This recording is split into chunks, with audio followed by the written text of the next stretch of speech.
Hello all.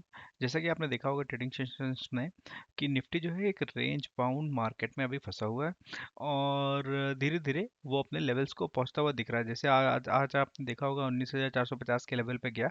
उसके बाद फिर से इसने डाउनग्रेड दिखाया और ये अपने 19,400 के लेवल पे क्लोज हुआ है, जो क्लोजिंग के हिसाब से इसमें कोई प्रॉब्लम नहीं है। और आज मैं बात करूंगा उस सेक्टर के बारे में जिसमें मुझे लगता है ग्रोथ आने के चांसेस ज़्यादा हैं। तो देखिए, एक सेक्टर है मेरे हिसाब से जो है आपका एएमसीज।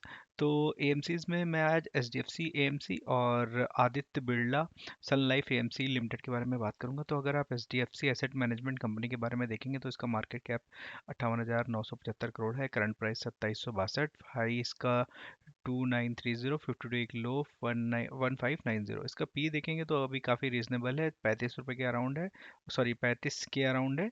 और डिविडेंड यील्ड 1.7 का कंपनी प्रोवाइड करती है। और अगर हम इसके डेटा की तरफ ध्यान देंगे तो आपको पता चलेगा कि इसका ऑल टाइम हाई जो था वो 3700 रुपये के करीब था और अभी ये हमें 2700 या 2800 के लेवल पे अवेलेबल है। और इसका पी की तरफ ध्यान देंगे तो इसका पी जो था वो अभी इसके ऑल टाइम पी से करीब आधा चल रहा है। तो देखिए, ऐसा क्यों है कि एसेट मैनेजमेंट कंपनी अभी कोई ज़्यादा खास परफॉर्म नहीं कर रही है। तो सबसे पहले आप कंपनीज के क्वार्टरली रिजल्ट्स की तरफ ध्यान देंगे। सेल्स देखिए आपको यहाँ पे इंक्रीजिंग होता हुआ दिखाई देगा और जो प्रॉफिट बिफोर टैक्स है वो भी इसमें कोई प्रॉब्लम नहीं है। हाँ, आप पहले कुछ आपने अगर देखा ध्यान दिया होगा तो पिछले कुछ क्वार्टर्स में इसके प्रॉफिट में गिरावट आई थी। और उसके बाद से इसने काफ़ी अच्छा ग्रोथ देना शुरू किया है। और जो इसका ईयरली अगर रिजल्ट्स की बात करेंगे तो आपको पता चलेगा कि अब तक ये पुराने लेवल के पास पहुंच चुका है और अभी भी उसमें 4 महीने बाकी हैं मार्च 2024 में। तो उसके हिसाब से ये इजीली अपने पुराने लेवल को क्रॉस कर जाएगा।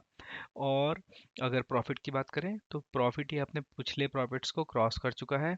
और अगर हम इसके कंपाउंडिंग रिजल्ट्स की बात करें तो 10 ईयर्स का 16%, 5 ईयर्स का 15% और 3 ईयर्स का 4%। और अभी तक का देखा जाए तो 20% का ग्रोथ ये प्रोवाइड कर रहा है। शेयर होल्डिंग पैटर्न्स की बात करेंगे तो आपको पता चलेगा प्रोमोटर्स की होल्डिंग में ज़्यादा कोई चेंज नहीं है। हाँ, पहले क्वार्टर्स में चेंजिंग हुई थी, उसके बाद से इसमें कोई चेंज नहीं है। और एफ आई आईज़ की होल्डिंग इंक्रीज़ हुई है जो कि बहुत अच्छा इंडिकेटर है। डी आई एस की भी होल्डिंग आप देखोगे तो इंक्रीज मतलब अ, इन पिछले लेवल से थोड़ी सी बड़ी है। और पब्लिक की होल्डिंग यहाँ पे फ्लक्चुएट होती रहेगी क्योंकि पब्लिक बड़े स्टॉक्स जो रहते हैं उसमें थोड़ा सा इन्वेस्टमेंट उनका कम होता है। और देखिए, मुझे ये लगता है कि जैसे जैसे एसेट मैनेजमेंट कंपनी का काम जैसे जैसे ग्रो करेगा और आने वाले समय में जैसे जैसे ट्रेडिंग सेशन पढ़ेंगे तो हम देखेंगे कि निफ्टी के साथ एसेट मैनेजमेंट कंपनियों के ग्रोथ काफ़ी ज़्यादा तेज़ी से होगी। देखिए, मैं इसलिए नहीं बोल रहा हूँ कि ये कोई स्पेसिफिक स्टॉक्स है। आप कोई भी एसेट मैनेजमेंट कंपनी के उठा के देखेंगे, उसके चार्ट के एनालिसिस करेंगे तो आपको यही समझ में आएगा कि निफ्टी के साथ ये काफ़ी अच्छा ग्रो करते हैं। यही बात मैं आदित्य बिरला सन लाइफ एएमसी की बात करूं तो आप इसका भी आपको पता चलेगा। देखिए, company mutual fund services, portfolio management services, offshore and real estate offering सब में काम कर रही है। और market cap 13,132 crore, current price 456, 52 एक लो 472, 52 एक हाई, सॉरी 52 एक हाई 472, 52 एक लो 307, पी 19.8।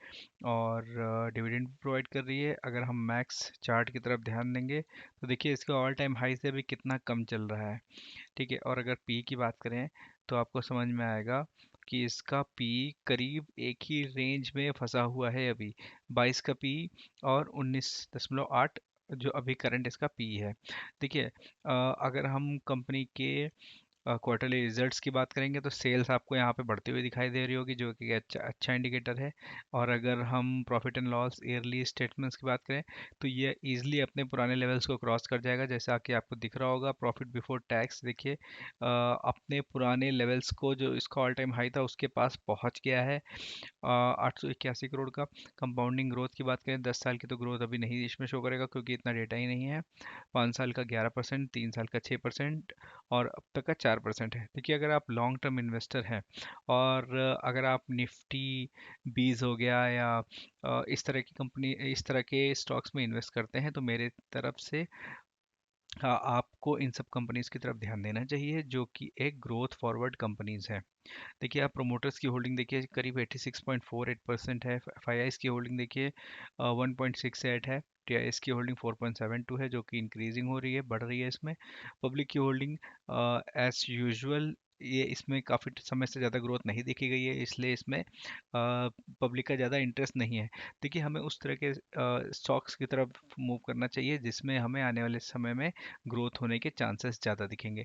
जैसे जैसे इंडिया में आप देखेंगे कि जैसे जैसे इंडिया में लोगों की सैलरी या लोगों का लाइफस्टाइल बढ़ना शुरू होगा तो लोग अपनी सेविंग्स की तरफ ध्यान देंगे और उस हिसाब से इस सब कंपनियों के स्टॉक्स में आपको तेज़ी दिखाई देगी। मेरी तरफ से ये कोई बाइंग रिकमेंडेशन नहीं है, कृपया अपने फाइनेंशियल एडवाइजर से संपर्क करें। वीडियो देखने के लिए धन्यवाद।